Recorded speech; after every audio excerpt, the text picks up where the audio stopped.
early in the morning in Cabo. I always see one of those oversized loads up here in front of me up here. What you doing, and made a turn there.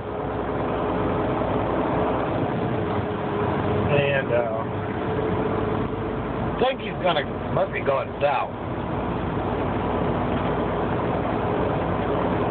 Yeah, because this doesn't go in front of him up there too. There.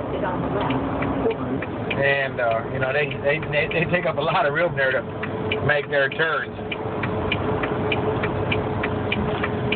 And that's one of the towers for the wind power generators. And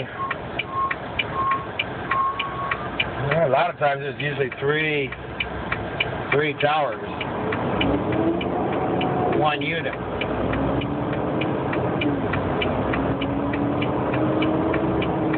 And I'm sure there's, you know, most of the time there's 3 units.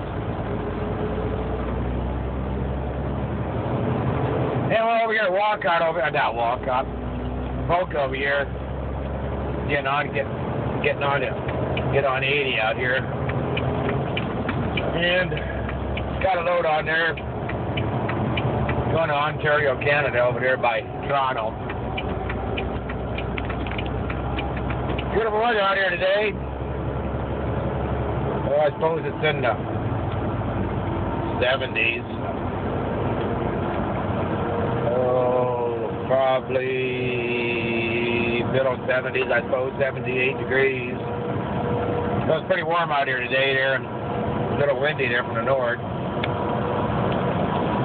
So that's a little bit there about all of making a turn there with one of those oversized turbine towers. So happy trails, be safe, bye.